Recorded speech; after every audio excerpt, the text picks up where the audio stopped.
magnificent story of giving back to society. My name is Linda Alela, and I am sitting in for Stanley Nyaringita. But first, let's take a look at the highlights. Tonight, blow to government as court suspends implementation of Finance Act pending the mention of a case filed by Senator Okiya Omtata. This as EPRA revises fuel prices upwards effective Saturday. Na wale wadosi wengine wa bunge na wale wengine, sisi mambo yetu tungoje. Tafadhali. Hiyo mshahara itakwama hapo. Also tonight, President Ruto clears wage hike for low-cadre workers in the civil service. However, top government officials will have to wait as Ruto freezes pay rise for them. In the next 30 days, no government service should be paid in cash. Plus, all government services to be paid through one pay bill number. President William Ruto directs closure of all other pay bill numbers, says this will enhance revenue collection. Welcome back. Interact with us on TV47KE. That is at TV47KE across all our social media platforms at Linda_Alela. We have so much lined up for you. Our sign language interpreter is none other than Catherine Simaloi. We begin the broadcast right away with a story. The High Court has suspended the implementation of the Finance Act 2023. High Court Judge Lady Justice Mugure Thande has issued a conservatory order consequently stopping the implementation of the Finance Act until a case filed by Busia Senator Okiya Omtata is mentioned. This comes just a day after Busia Senator Omtata amended his petition challenging the act. Kenyans can now breathe a sigh of relief, albeit for now, after the High Court suspended the implementation of the Finance Act 2023. The act, which was supposed to take effect from 1st July 2023, was signed into law by President William Ruto 4 days ago. Busia Senator Okiya Omtata had filed a petition in court and amended it on Thursday, 29th of June.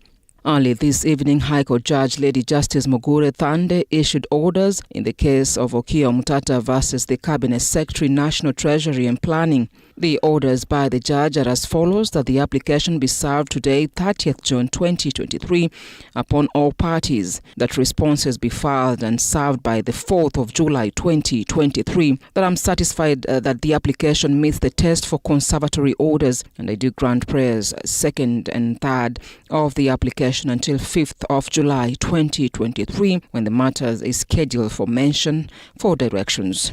What I've done is I've amended my petition to bring on board issues that have since crystallized since I went to court about a month ago. Omtata's prayers 2 and 3 as per the petitions are sections 30, 33, 34, 36, 73, 74, 76, 78 and 79 of the Finance Bill 2023 pose a threat to the Constitution and should be quashed. By publishing the Finance Bill 2023, which contains threats to the Constitution, the Cabinet Secretary for the National Treasury and Planning failed in his duty to uphold the Constitution as required in Article 153, Section 2A of the Constitution.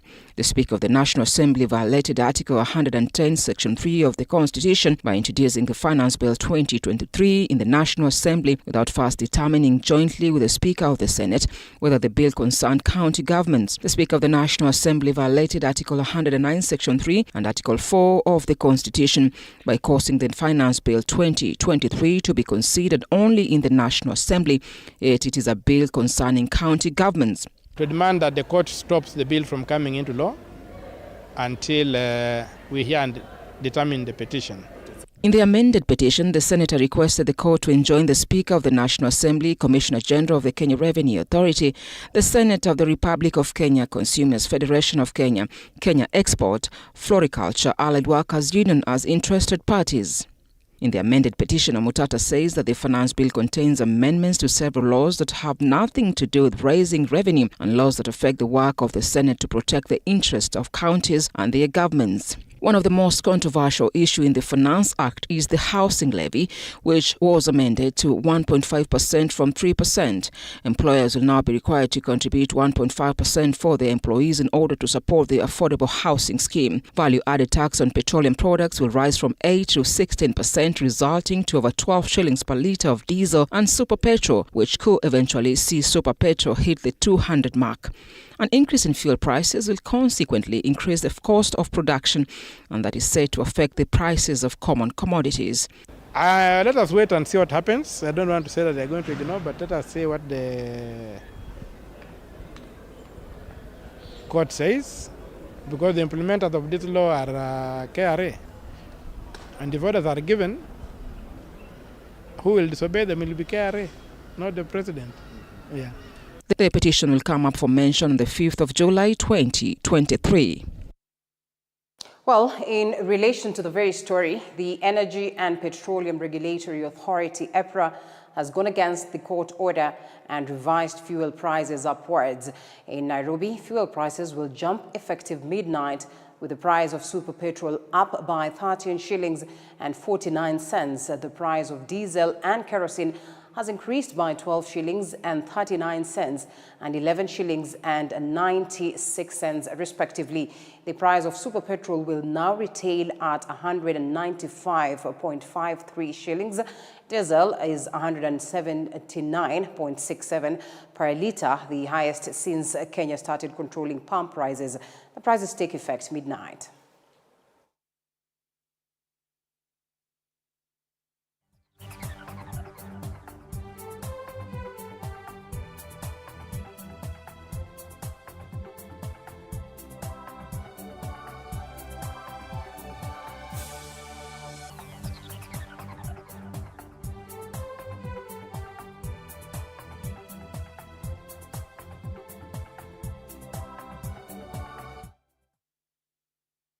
Now, in the next 1 month, all payments for government services will be made on one pay bill number, that is 222222. President William Ruto has ordered the closure of all other pay bill numbers used for payment by government agencies, saying the move will enhance revenue collection. And of course, he was speaking when he unveiled the e-citizen services through the Gavam Kononi app. President Ruto directed all government agencies to cease receiving cash and instead embrace the pay bill number. This, he says, will be, of course, help us to weed out corruption and enhance service delivery. I made a commitment to the people of Kenya that we will have 5,000 government services digitized and available online to the people of Kenya by 30th. All payments for government services shall gradually be made on one pay bill number 22222 in the next 1 month. I am aware that there are government agencies that are resisting this digitization exercise for obvious reasons. There are government agencies who want to continue to operate in a dark place. They do not want, and I have been told by the officers who are running this service. Speaking when he unveiled the e-citizen service, dubbed Gavam Kononi, the head of state directed that all pay bill numbers used in various state agencies be closed with immediate effect. It is now, from today, the responsibility of every ministry, state department, parastatal, government agency to ensure that all their government services are digitized and made available to the citizens of Kenya on e-citizen. With immediate effect, he said in the next 30 days no government services should be paid in cash, saying this will enhance revenue collection. And I want to say this because corruption has been our biggest problem, pilferage, theft. Citizens are forced to pay for a service or bribe for a service. According to Ruto, all government services will be digitized in the next 90 days, noting that this will enhance efficiency and weed out corruption in state agencies. And the Council of Governors chairperson, that is Anne Waiguru, now says that devolution has impacted service delivery in the devolved units positively. She has cited the health sector as the most improved in service delivery, with majority of counties setting aside 30% of their budget towards health in a bid to improve service delivery. Next month will mark 10 years since devolution began in 2013, with key services such as health, roads and agriculture devolved to county governments. And yet for 10 years now, counties are still marred with challenges of late disbursement of funds hindering performance. As of 31st March 2023, the outstanding pending bills for county governments amounted to 159.73 billion, with Nairobi City County accounting for 64.4% of pending bills as at Kenya shillings 102.81 billion. The financial year 2020-2024 governments have been allocated a whopping 484.1 billion shillings. However, even as the COG chair says that there are tremendous improvement in paying up of the bills, counties have still been unable to source for their own revenue. So the current governor, it's really unfortunate that he has to bear this burden. I believe he has come up with a plan, both in terms of raising revenue and also validation of the pending bills to see which are the ones that need to be paid, which are genuine, and then establish a rollout mechanism, because clearly 100 billion is a lot of money for any county to pay. Today, Chairperson Anne Waiguru noted that the health sector has been the most improved in the service delivery, with most counties setting aside 30% of their budget for the sector. However, it has been mostly plagued with frequent strikes from the stakeholders over delayed payments and calls from remuneration increment. Counties have progressively increased or maintained their health allocation at 30% of the county budgets, a clear demonstration of counties' commitment to the delivery of affordable, accessible, and quality health care. In line with the Kenya Kwanza strategy transforming of agriculture sector, counties have made more budget allocation towards it in a bid to revive cash crop production and value addition. However, farmers had the reservation over delayed fertilizer distribution and high cost of inputs. The devolution conference is set to take place in Uasin Gishu County starting on the 15th of August in Uasin Gishu. Nelly Lusigi, TV 47. Now, the month of June has been set aside as World Infertility Awareness Month, a campaign that creates awareness on infertility, which has been marred with stigma from not only the society, but also close family members to those battling the condition. Our reporter Elizabeth Atieno now reports on how the day was commemorated in Kenya's capital, Nairobi.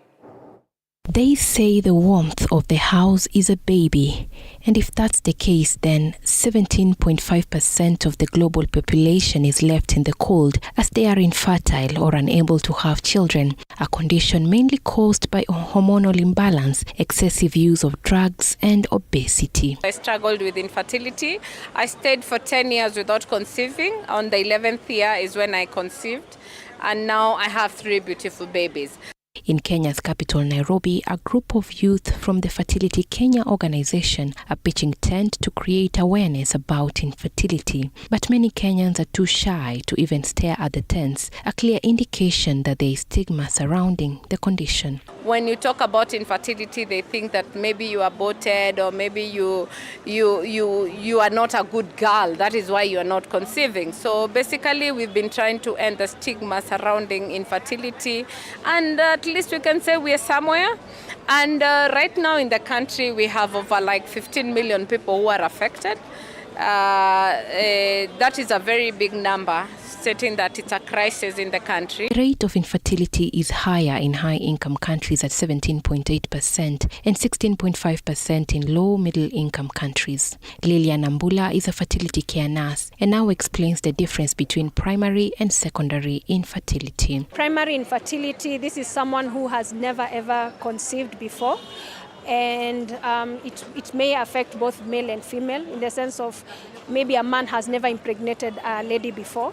Secondary is the case that I'm telling you, the first time you're able to get a child naturally, but now the subsequent pregnancies, you're trying to conceive, but maybe due to a problem or the other, you're not able to conceive. However, it is not all gloom and doom, as there exist different forms of infertility treatment, including surrogacy, in vitro fertilization IVF, fertility drugs, sperm or egg donation, and adoption. But not all will be lucky to get treated due to the high costs. We can see actually the IVF process is quite costly. And you find like this process costs from around 450,000 to 500,000. Call has now been made to the government to institute better policies and set aside an insurance package for infertility treatment, since the existing one under NHIF favors civil servants and not the general public. Elizabeth Atieno, TV 47. Thank you, Elizabeth, for that story. Now, President William Ruto has rejected a proposal by the Salaries and Remuneration Commission, SRC, that would have seen an increment in salaries for top government officials, including the president himself, his deputy, and even members of parliament. And as Dennis Otieno now reports, the head of state has instructed SRC to reduce the huge salary gap witnessed in the public service, as he directed SRC to increase salaries for civil servants in the lower cadre. The Salaries and Remuneration Commission, SRC, proposed a 14% salary increment for President William Ruto, his deputy Rigathi Gachagua, and members of parliament. A proposal that has been rejected by majority of Kenyans who are still grappling with the high cost of living. In the case the proposal was implemented, President Ruto's salary would increase by 206,260 shillings to 1,650,000 shillings from 1,443,750 shillings in the 2024-2025 financial year. His deputy president, Rigathi Gachagua's salary will increase to 1,402,500 shillings from 1,367,438 shillings. As Chief Justice Martha Kome's salary will increase to 1,403,942 shillings each month. Kama wapunge wanaweza kujiongeza mshahara, batu rais hajatujibu. Alisema wa mama mboga atatufanya nini na sisi tutajiongeza nini?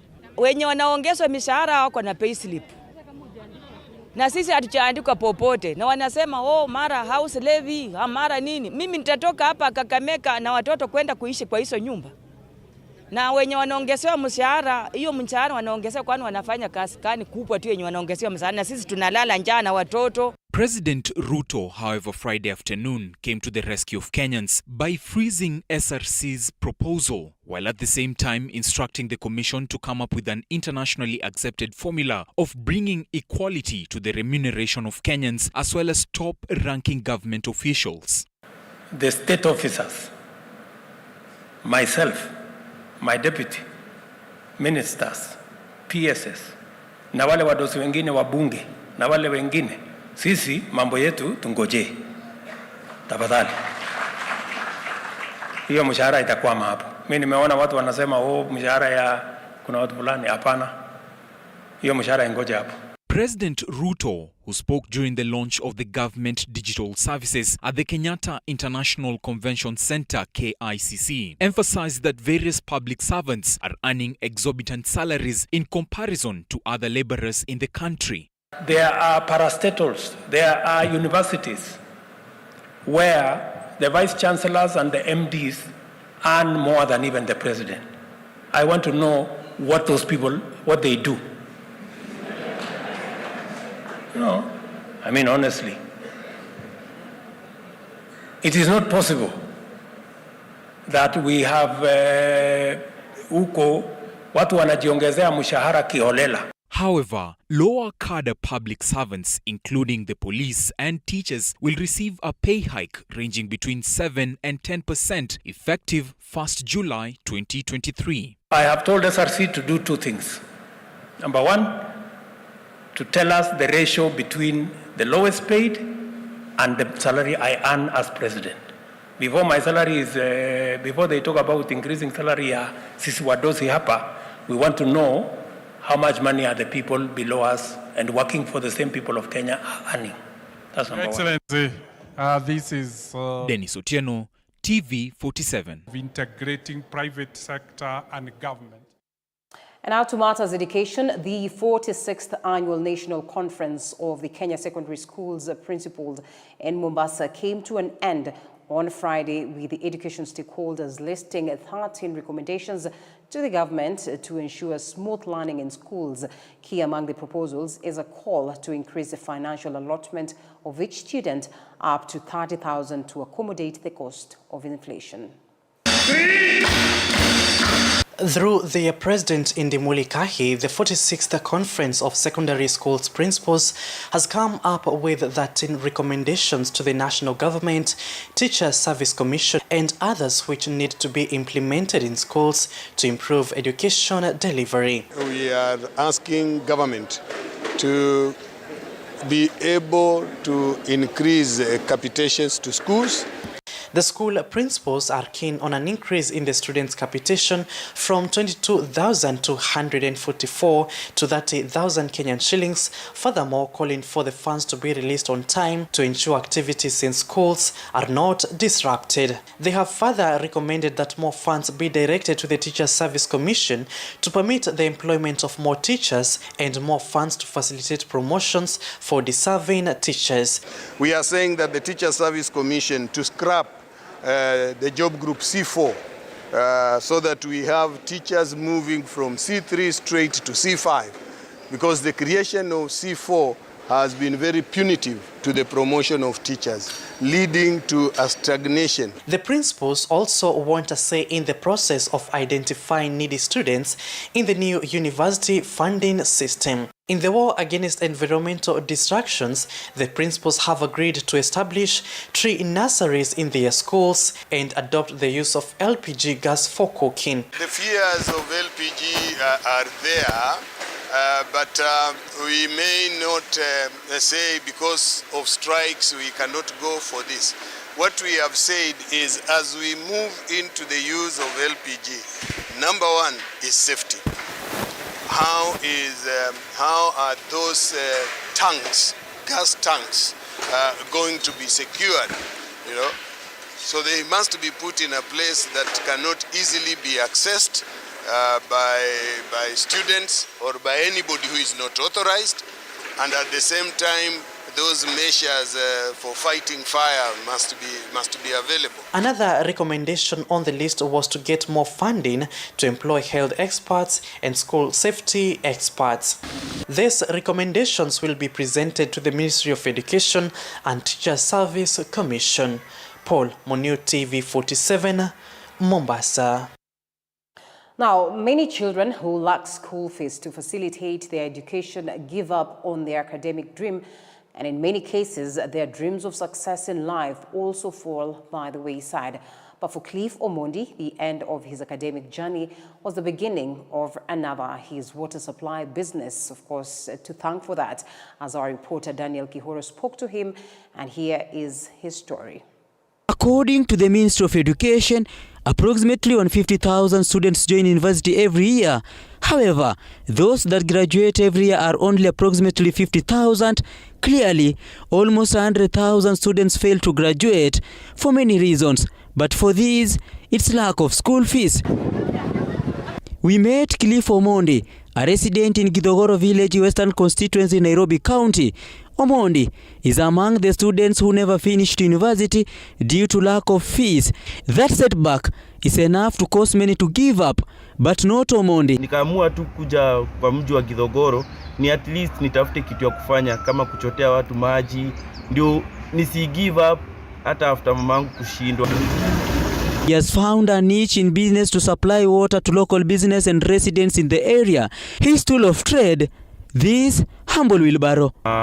Mimi nafanya kazi hapa Githogoro ya kuchotea watu maji, na nilikuwa Technical University of Kenya, nilikuwa nafanya journalism and mass communication, lakini nilipofika second year mambo ikakuwa ngumu, kwa maana mama yangu hakuwa na karo ya kuniwezesha kusoma.